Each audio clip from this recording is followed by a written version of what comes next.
Hi, I'm Tim, and you're listening to Mind Over Money.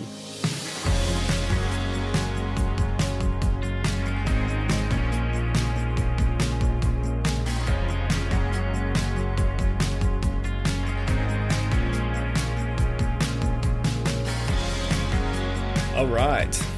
Hey, Archie. Hey, Tim. Hello? Yeah, Lachlan. G'day, Tim. Happy Christmas. Too early to say that? Nope, no, we got the tree up. Okay. You're fine. You got your tree up, Archie? No. It's packed away somewhere. You are moving house soon, so fair enough. Yeah. I think it's different when you have little kids at home that are pumped. Pumped for Christmas. Gives you motivation. Oh, well, it's been a big year. Thanks, everyone, for listening this year to the podcast. We've had almost 10,000 downloads since we started this podcast back in, I think it was late 2022. So, appreciate you listening in. I hope this has been, our discussions over the years has been encouraging and inspiring for you. So, sorry we haven't been putting up as many episodes this year. But today we just wanted to have a discussion around some of the things that we've learnt this year, we've noticed, and talk a little bit about next year as well. Sounds good. Sounds good. Yeah, we've had a busy end of year, which has been good. We've had a lot of clients this year buying their first home, which has been fun.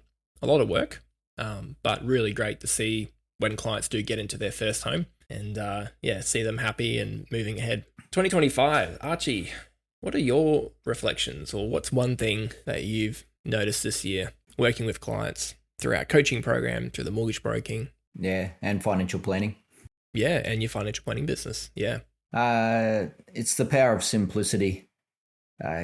Keeping it all simple, and so that you can focus on what's most important and to keep your momentum going. So I find overthinking, when we overthink things, we lose all our momentum. We become unable to move forward, and that's a big problem with overthinking. Yeah, if we keep it simple, keep it focused to specific things that we can do, then we can actually start to see some really good results.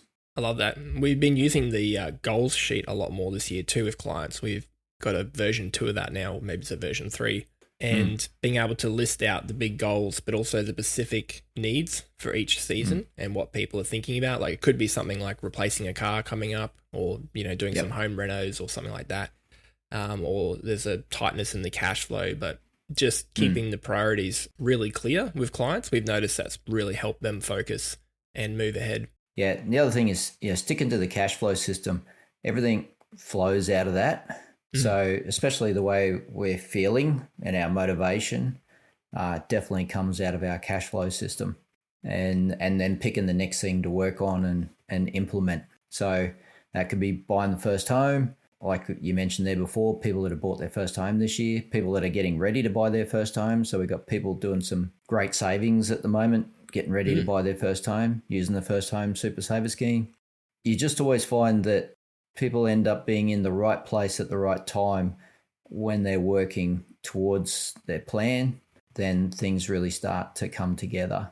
And one good example is one of our clients that's been able to do a self-managed super fund, buy a commercial property. We looked at this 5 years ago, it wasn't possible. We probably looked at it 2 years ago, it still wasn't possible. And then this year, everything was there. And so we were able to progress with that. What would you say are some of the key characteristics of the clients you found that have been able to, stick with a plan long term and stick to cash flow? Because obviously we're at the end of 2025. What are the statistics around the new year, the new year goals you set? I think it's less than 2% are now still following through. But what are some of those key characteristics you've noticed with clients who have been able to stick with a plan over the long term? Yeah, a lot of it's to do with staying in touch with us, working with their coach and picking the next thing to work on and looking at the next 3 months and going, right, this is what we'll work on for the next 3 months. In the case, it could be with buying a house or buying first home. It might be a 12-month one, but we just keep picking what it is we need to do now. We focus on that. And then when the next one pops up, that's when we work on that next piece. until we get to the point where we buy the house. Great. That's like breaking it down to bite-size pieces, I suppose, but keeping the overall picture in the background. Yeah. That's great. What about the opposite? What are some things that block clients from moving forward, I suppose? Fear. So that's the one word. Especially if we're watching anything on the internet, it's all fear driven. It's the only way marketing works is to drive fear. And as Lachlan knows with marketing. As a marketer, I can confirm. You have two options, fear or love, and the first one sells way more. Yeah. So when we're on the internet, that's what we're going to see is it's all fear. Fear of missing out, fear of making a wrong decision, fear around the housing market, fear, it's all being pushed. It can really hold us back. And that's where I find overthinking can come in then, and you start to overthink it instead of taking action. Yes, we can't do everything at once, but we can do something. And so, we've got to work with people to get focus and take action. Tim, what about you? On that thought, what's your reflection from this year? There's something I saw with clients who achieved their goals in 2025 was definitely around taking action, and that always trumps beating inaction. It probably sounds obvious, but I think there's definitely a subset of the population that you want to have all the information, you want to act, you want to understand all the opportunities out there, and then choose the perfect one, and that's just not possible. It's too much out there, too complex, and just found that the people that did their homework as best they could, but then took action, achieved the best results this year. Yeah, I think that's it. And then the thing about the way the economy works, it tends to be the people who are, the longer you're in it, the better the results you get over time. And the earlier you can get into whatever your goals are, whether it's property or the market or things like that, over time it compounds. And the longer you wait, the longer you get stuck and the more nervous you become, and fear sets in, I guess, like Archie was saying. So I think that was just the common theme I saw this year. I think like Archie was saying, as a coach, I probably got a bit more confident to help clients take action because they're definitely seeing the result of that in their lives, whereas if they sit on indecision for too long, it impacts the results. So I hope that's encouraging for people out there as well. Going into a new year. Yeah, love that. We have heard that from clients this year, the feedback loop of, we were able to do this because of having the coached relationship and the team, connection to our team, having that third party as the feedback loop, giving the encouragement and the confidence and instilling the confidence to keep them moving forward. So yes, it's been the cash flow system, it's been getting clear on their goals, but that is coming through the relationship they have with us as the coach and the support team to help them, give them the tools and the support they need to succeed. So it's one of the great joys of what we do with coaching. Okay, so Archie, yours was around simplicity. Tim, yours was around action beats inaction. So what's yours, Lachlan? Mine, I was thinking about this the other day, and maybe it was yesterday. Mine is life is what you make of it. And I say that because I've been having a lot of conversations with a lot of business owners and just, I guess, commenting on the opportunities and at hand for young people these days in the workforce especially, and then talking to young people and seeing what they're saying and their mindsets. And I'm sort of sitting just observing both sides. And I definitely see a negativity loop in Australia. And I think across all the generations, it seems like having a whinge or complaining is our national sport, as well as, bashing on Telstra and, complaining about the roads and everything else we do in Australia. But it's not helpful. It's not always accurate either. Like you said, Archie, the media likes to compound these things and make them seem worse than they are. And they'll use terms and phrases, sound bites to get people enraged. But it's not helpful to us. It doesn't help us move forward, and it actually shapes our worldview in a way that makes our world smaller and limits us. And so, I think life is what you make it. We always say Australia's a lucky country, but it's only been lucky because people have just chosen to take action and do amazing things with the conditions that they had And when you go back and look at the 80s and the 90s or even before that, they didn't have great conditions, but they did hard work and they made it what it is today. And so we are standing on the back of some incredible stories of resilience from previous generations. And so on that, instead of complaining, we should look at Australia and the opportunities we have right now and say, look, it is what we make of it. As an example, on the workforce point of view, we've got huge demands right now on trades and technical roles across so many industries, good jobs, good pay, and older people wanting young people to come up and learn and mentor them. And so, there's lots of opportunity there in the workforce. We've got young people. We've got a lot of young people that have been moving from the city to regional towns and having a great life in some of these really great regional towns in Queensland and New South Wales and around the country. And, starting families and raising families. There's great business opportunities as well for young people and old people as well. And so I think it just comes back to our mindset and taking responsibility. That really shapes everything. It shapes our life. And that's what we see at Waymaker is those who take that ownership and change their mindset, they win, they move ahead and they make a great life. We always talk about having finances that work. It's about making those finances work for you. You can't just sit back and expect it to happen. You've got to work at it, and it's tough, but you get through the tough to get the good side of it. So, yeah. Well, the comment on tough, I think it's a lot easier today than the 80s or the 60s or the 50s, like where my parents came through. We've got very stable inflation. We've got very stable interest rates. We've got good jobs. We've got good incomes. Yeah, we've got a lot of good here in Australia compared to, previous times. But also, it's like when you're investing in businesses around the world, you need a certain amount of volatility to make things work. Yeah. You need things to change. And so that volatility, when markets go down, markets go up, that creates opportunities. And so Australia going through volatility is a good thing because it creates opportunities. Yeah, definitely. And the thing is, that's what we're here for, is to help people spot those opportunities and take advantage of them. Yeah, I think whenever you've talked about the 70s, 80s Archie, it's always been encouraging to me as well, just to get a bit of perspective. Like there's been much harder times. And like you said, if you are getting ready into position to be ready, you can make the most of that period of history that we live, whatever that is right now. But it's a pretty good time to be around, I think. It's like when the interest rates went up, you can go down the fear path and think, oh, things are really bad. We got high interest rates. But it actually changes the way you manage your money. It's a motivator. It can motivate you to change the way you look at your money, the way you do things with your money.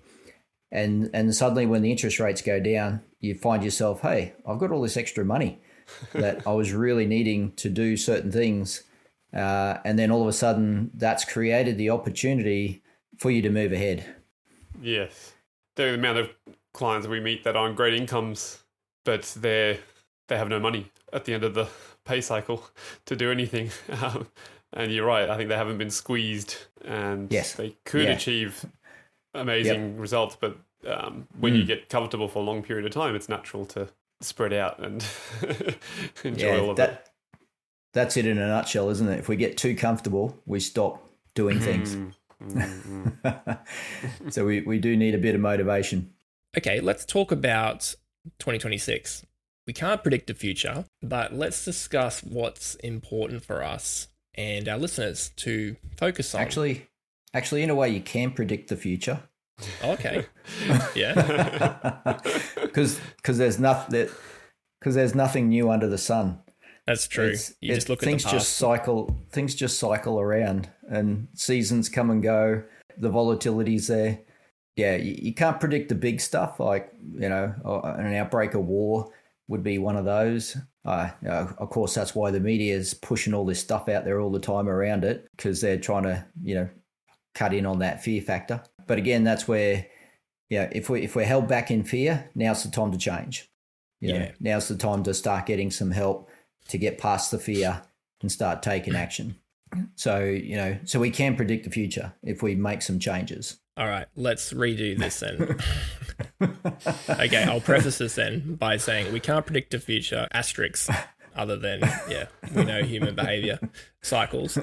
But let's discuss what's important for us for next year. What are some of the priorities that we're thinking about and maybe our clients could be thinking about as well? Anything stand out for you, Archie? Yeah, it's the mindsets. I'm always talking to people about their mindset. If we can get our mindset, start changing our mindsets around things, whether it's fear, whether it's choices that we're facing and that, it could be that we need more income. Once we do all the figures together, we find, the answer is more income is actually needed.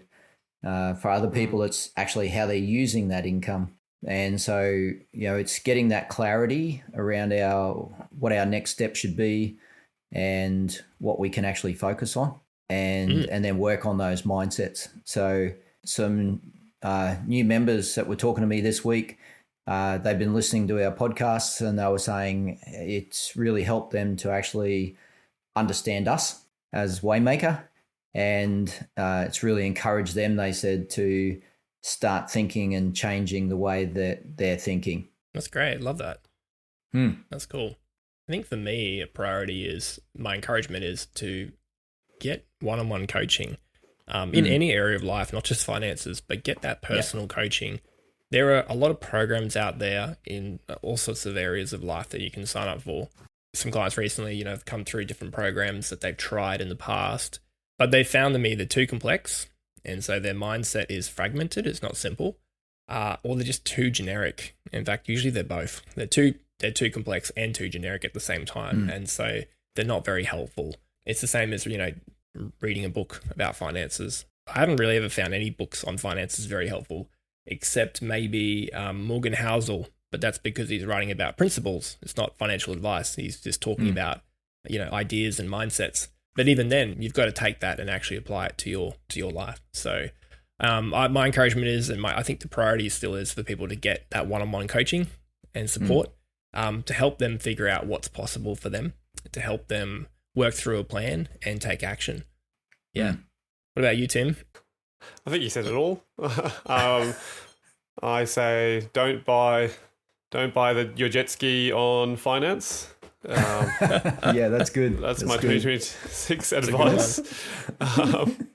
There's one for me. You're working with a lot of first-time buyers. Any encouragement to them?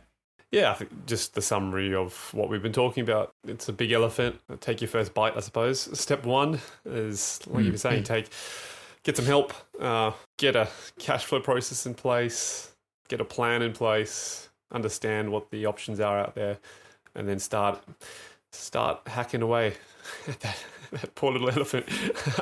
Probably got to be a better term for it. But yeah, I think like we've been saying, things are possible. There's a lot of negativity out there. Bring it on. Let that fuel you rather than just make you sad. Yeah. Take steps. Yep. As you get into a position where you're ready, opportunities tend to present themselves. Looking forward to 2026. It's going to be a good year. Yeah, the key is you got to be working with someone to get ready. That's what we've been doing with a heap of clients here at Waymaker, is getting them ready to buy their first home. Or their second. Also their second. Also their second, yes. Archie, wrap us up. What's your final takeaway or guidance? I'd probably say, we've got a 5-year rule there, which basically says if you start now, in 5 years' time, life will be totally different. That's true. Yeah, the first 5 years is the one that takes the most work, but it sets you up for all the opportunities down the track. And it doesn't take long for 5 years to go past. And that's when we notice after 5 years, that's when suddenly we can be helping people buy their second home or an investment property, or moving into more investments. And also then there's things like buying cars, kids going to school. There's just so many things that just keep popping up, and suddenly you're in a great place to do it. And I talking to one client this week, their kids are now in private schooling, all because of what they started doing 9 years ago. And because they did the work and started 9 years ago, they're now in a great position kids are in private school, mum and dad are happy, kids are happy, and you get those nice results. Great. Well, great conversation, guys. Good to be talking again on the podcast. And for our final episode of 2025, my encouragement to everyone listening is, if you feel like this year's taken you for a bit of a spin, maybe 2025 has happened to you and you've felt a bit reactive, connect with us, and we'd love to turn that around for you next year, make 2026 your best year ever. And so you can reach out to us on our website, waymakerfinance.com.au, or actually you can head to bookwaymaker.com.au and book in a free discovery call with us. We'd love to talk about your finances and 2026 goals and beyond, and get you started on that first 5-year plan. Well, as always, today's discussion is not advice. Except for the bit about the jet ski.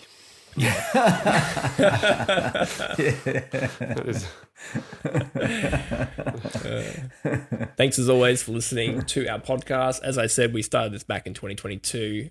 We're getting close to 100 episodes and also getting close to 10,000 downloads. So we're really grateful for you listening. Even though we haven't been posting much this year, we've probably had about 200 people a month still checking out the podcast and listening to episodes. So and we're always encouraged when people tell us they go back to the first episode and start at the beginning, which makes us shiver because we don't know what the first episode was about, but it wasn't that great, I'm sure. But we'll definitely have more conversations next year when we kick back off in around February. So thanks again for listening. We really appreciate you. And so I guess that's starting off for us in 2025. Thank you. Thanks, Tim. Thanks, Archie. Thanks, guys, and Merry Christmas. Yeah, Merry Christmas. See you next year. I want to be at Tim's house for Christmas. It sounds like it's going to be fun. It's going to be hot. You're welcome. You're welcome. Presents under the trees for you.